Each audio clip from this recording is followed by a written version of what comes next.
Hi, everyone. I'm Gold Derby News and Features editor Ray Richmond, and I'm here today with David Hemingson, who wrote the script for the new feature from director Alexander Payne, The Holdovers.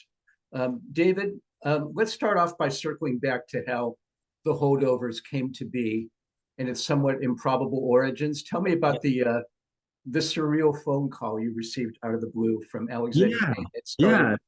yeah. It's that kind of thing that never happens, but it happened to me. I had written a pilot about 6 years ago called Stonehaven, which was a deeply personal story about this kind of lower middle class kid who ends up at a prep school uh, where his dad is teaching, and it's sort of this interesting relationship. And it's set in 1980, and it's a relationship between the young man and his uncle, who's this sort of salty World War II vet, and his dad and his mom, and it was set in this very specific world of prep school. And I wrote it, and I didn't know what was going to become of it. Honestly, it was one of these things. It was a passion project that I put out there. My then agent, now manager, like loved it, but he's like, I don't know who makes this because it's so specific to you and so specific to 1980. In this prep school environment, this boarding school environment. So out of the blue, I did not know this. He managed to get the script to a guy named Niels Mueller, who is a very good friend of Alexander Payne's from UCLA. Alexander got the script through Niels. Alexander cold called me. I was coming back from LAX because I've been running a show over in Prague, and I didn't anticipate the phone call. And when the call came through, I somehow assumed that it was my buddy Bob playing a trick on me because he likes to call up, my buddy Bob likes to call up and say things like David Hemingson, Francis Ford Coppola, and I once or twice have fallen for it, and I give the breathless hello, like, and I get led down the garden path, and then he goes, no, you're an idiot. Why would Francis Ford Coppola call you? I just want to see if you got a beer. So we have fun anyway. So I tacitly assumed this was a joke, and in my sort of dog tired to the point of delirium state, getting off this international flight, I was almost about to tell the caller to F off when I looked down and I noticed the Omaha area code. And then I sort of paused and said, are you really Alexander Payne? And he said, yeah, last time I checked. And he said, I got the script. I love the script. Dream is born. He's going to make my pilot. Immediately says, I don't want to make the pilot. Dream dies instantly. But then he says, I have this film that I want to make that's sort of set in the same arena, in the same world. And it seems like you know the world very well. And I said, I do. And he sort of asked me to do it. And I agreed immediately because when Alexander Payne calls you out of the blue to write a movie, you say yes immediately. So that's sort of how it all happened. It just sort of, kind of erupted, kind of like Charlie finding the golden ticket, and Charlie and the Chocolate Factory. I just sort of found a Right. golden ticket, which was awesome. What show were you running in Prague at the time? I was running a show called Whiskey Cavalier that I created for ABC, and I had a lot of fun doing that. And I was over there with my cast and doing that show, and it was requiring numerous 14-hour flights, 14 hours one way, 9-hour time difference. So it just kind of just squeezes the life right out of you. I mean, I was very lucky to have the opportunity, but it was exhausting. So I was doing Whiskey Cavalier, which I love. I love that show and I miss it. So you wrote a somewhat biographical spec pilot script. Yes, yes, That, very, that very, very autobiographical, actually, super okay, autobiographical. very out of breath. That turned into your first big studio feature. Not the usual way things work in this town. No, not even remotely. I mean, this is, like I said, it was a Charlie and the Chocolate Factory kind of moment where I got the opportunity. And it's funny because the film emotionally, the kind of the emotional matrix and the feelings in the movie are very much sort of from that pilot, but the story is completely different. But it allowed me. I mean, I've been so blessed and fortunate because Alexander is a brilliant filmmaker, and he allowed me a tremendous amount of latitude, kind of gave me a log line about what he wanted, which was this odoriferous kind of ocularly challenged professor stuck at Christmas with these boys, one of whom's mother has gotten remarried. That was all I had. And he let me run with it. And he let me take those thoughts and feelings and ideas that I had in the TV pilot and put them into the movie, which was really lovely. Yeah, I was going to say, what kind of direction, other than it should be set in the 70s, did he give? Was he specific about the whole holiday holdover idea? That was the one really sort of the kind of overarching principle or the overarching thing that had to be contained. It was stuck at boarding school over Christmas holidays. So pretty much once we had that and sort of the character of Paul, who is this kind of curmudgeonly, ocularly challenged, odoriferous guy, it was sort of like, go at it. And what I would do was I started by kind of like roughing out some story ideas, which I would send to him, and he'd sort of say, I like part of this one, but change the following elements or change the ending, or I'm not responding. He's very much an emotional director, and he was kind of directing me as a writer emotionally. Like, I want to evoke this feeling. I want to get this sense of anguish or of happiness or connection. And so I was kind of working through the plot machinations with those kind of emotional directives. You know, that was kind of how he works. And he's a brilliant writer. I mean, he's got 2 Academy Awards himself. So he's just like, he's a great writer. And so he just was able to kind of provoke these thoughts in me and let me run with them. And his generosity is really kind of matchless. I mean, he really let me run with it and do my own thing. And I'm very grateful to him for this opportunity in this movie. So when we say let you do your own thing, so that meant he wasn't really a stickler, and you probably didn't have to do 34 revisions or anything. We did a lot of revisions, but it was pretty much sort of like lobbing it over the transom once I'd finished an act. And he'd be like, I love this. We're getting to the midpoint. Do we feel like this is a critical mass moment? Does this feel like it could be amplified? And so I'd start thinking critically about what the characters needed to think, say, do, and feel over the course of it. And I kind of found it that way. But he did kind of have notes for me, and I would adjust the plot, but he wouldn't really give any plot directions. He wouldn't say, what about if this happens or that happens? He'd be like, what do you feel naturally occurs given the character dynamics that you've established? And he's a great friend of mine, and he's a very generous and decent guy. So it was a lovely experience going through that with him. So I know you had experience in this world, and that's what drew Alexander to you. But were you ever thinking, even so, why is he picking me? This guy can have his pick of more experienced feature writers. And then he brought you on as a producer to boot. Yeah, no, I mean, look, like I said, the guy is an incredibly generous and decent guy. And he, I did think to myself, why me? But as we got talking about it, he made it very apparent to me. He liked my work, he liked my writing, and he felt like I had a unique kind of purchase on this world and on these emotional dynamics. So I think for him, it was the right writer at the right time and the right project. I think the stars aligned for us, and I was keenly aware of that, and I'm keenly aware of it now. And like, I'm just grateful for the opportunity, and I'm grateful for the fact that he let me really pursue the vision and help shape the vision. But yeah, I mean, I'm delighted, amazed, and delighted at the outcome. I think he made a brilliant movie. I think that Paul and Devine and Dominic are incredible in it. And I mean, certainly the characters I saw in my head, I think the litmus test for any writer is you have a movie in your head and you see it in your head and then you see it on screen. And oftentimes the idealized version of the story in the film in your head, it doesn't match up with what you actually see. And in this instance, it wildly exceeded, what I thought could be done. I mean, the emotion and the connection and the sort of love that these people transmit among each other. They earn each other's love, and the movie is a love story. And I think that Alexander really was able to kind of tap into that emotionally in an honest way that just amazes me every time I see it. Yeah, all 3 of your lead characters, David, really have a major arc. I mean, of how they are at the start. I mean, and evolving as human beings throughout the feature, which I imagine was a lot of Alexander's touch helping to that too.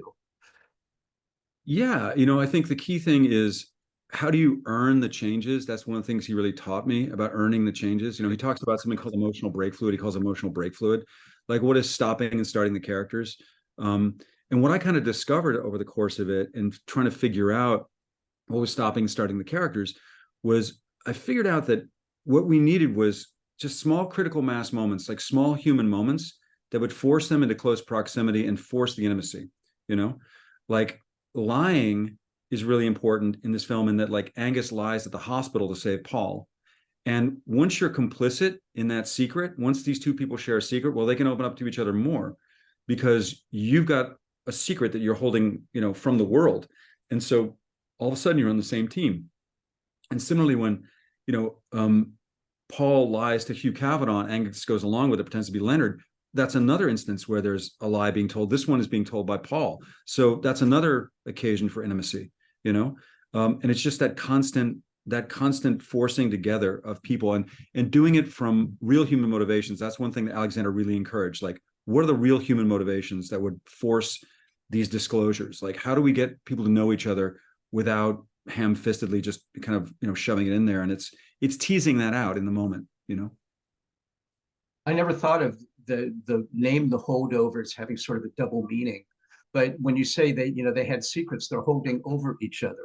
Yes, Uh, exactly. That's great. I didn't think of that either, but that's great. Thank you for that. That's brilliant. Feel free to use that I throughout the will rest of going your forward. interviews. That's great. I just thought of it this second. So you really understood this whole New England boarding school world, Yeah. David, and that was how much of you is there in the finished script? Do you think?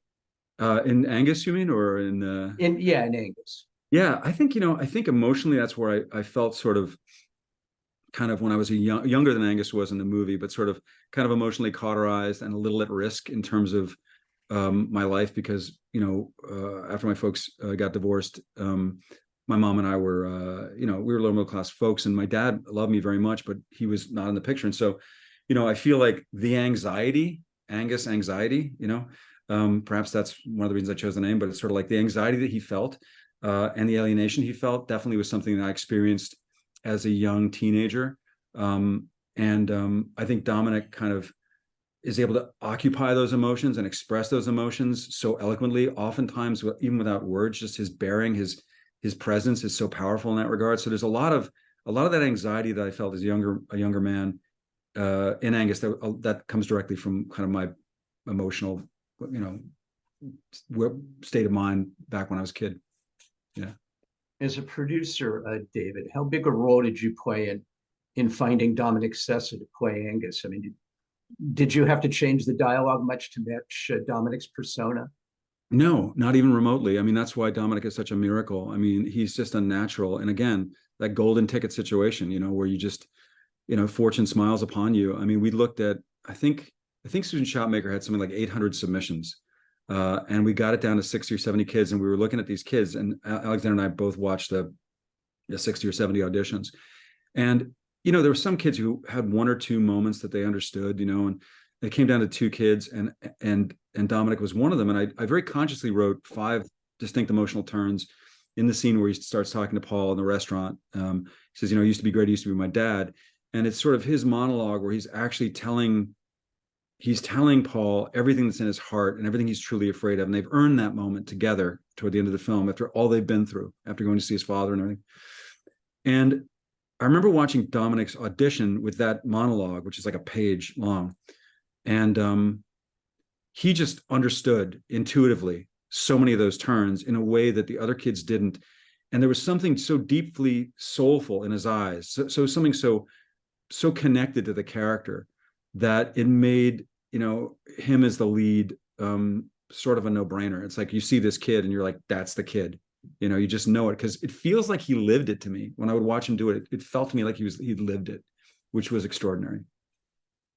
Yeah, he's a find, all right. He's going to have an amazing career ahead of him. Throughout this thing, I'm just wondering, how is this kid so poised and so charismatic in his first time on camera? It's kind of miraculous. Yeah, I got to tell you, man, I felt the exact same way on the day standing next to Alexander behind that camera, watching this kid do it. I was like, normally a newcomer will spike the lens. The first thing they'll do is like look right into the camera, and he never even did that. He was just completely at ease. And I must credit Paul Giamatti as well, who's kind of a genius, who worked with him, and they had this sort of mentor-mentee relationship that evolved on set that is reflected, I think, on screen. Yeah. How did the script evolve, David, to include your cafeteria worker, Davine Joy Randolph? From what I gather, that was something that you specifically inserted. Yeah, I had a very, very close relationship with my mother. We went through a lot together. She was an extraordinary woman. And I felt like I wanted to honor her, and I also wanted to commemorate that energy and that kind of spirit in this movie, because I felt like she was holding over in her life in some respects, given what she'd been through and where she was from and what she'd gone through. And I wanted that sort of female energy. I wanted that positive energy to finish out this troika. I almost saw it like, that kind of like a Holy Family thing, almost these 3 people together, this small family. And so Davine's character, Mary, is emotionally entirely grounded in my mom, who was a nurse. My mother was an RN. She was not a cafeteria worker. But I grew up, as I said, in this sort of lower middle class environment my uncles were janitors at Wesleyan and at the courthouse in Middletown, Connecticut. And so I grew up around people who worked for a living of all races, and I'm not old enough to have served in the Vietnam War, but I remember my friends' older brothers and their uncles basically going and some of them not coming back, and the conversations around that. And a lot of that was with our Black friends and people we knew who were disproportionately represented in those battlefield casualties. And so I wanted to be as real as I could about the Mary character and her job, and also in her experience, while absolutely kind of drawing upon my emotional memory of my mom and how strong she was. And I just gave myself the thought experience, like it was just her and I, growing up. What if she lost me? How devastating would that be? How would she react? How would she respond? What would it take for her to get over that? And that sort of opened up Mary for me completely, I was good. Yeah, I was going to ask where, I mean, I know it's set in the era of Vietnam, but where that idea had come from to have, and not to spoil anything, but to ever be grieving a son who died in the battlefield.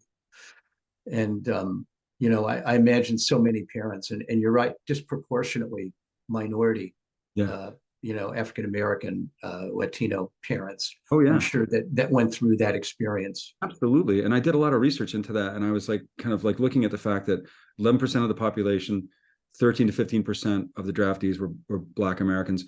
And then 23% of the serious frontline casualties in Vietnam up through about 1967, 66, 67, and it tapered off a bit.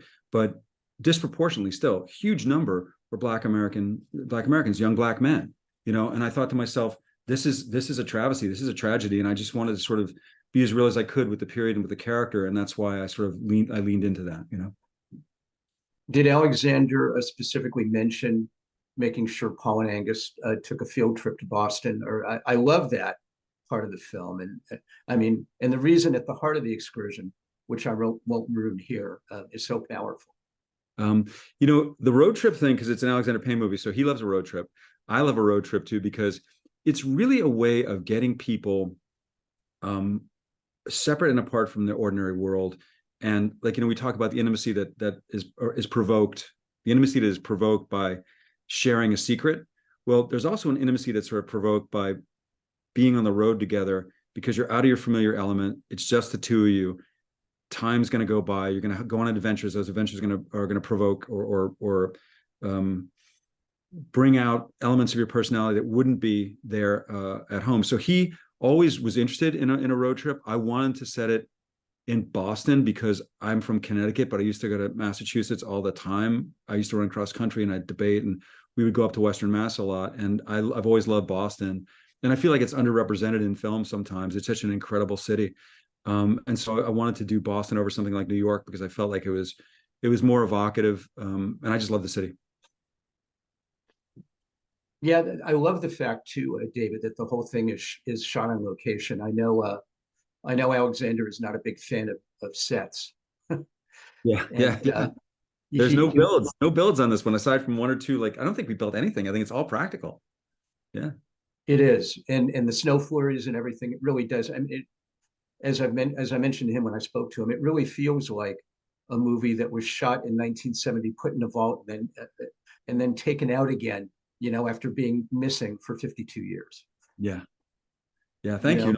That's high praise. And I'm honored that you say that, because we certainly both love the same, Hal Ashby in particular, but the Ashby, Raphaelson, Altman, that era, that humanist filmmaking. I think Alexander and I are both humanists, and we both love people, and we're both interested in sort of the landscape of people's emotions. And like I said, a love story. I love it when people can come together in a way that feels real, and they sacrifice for each other in a way that feels real.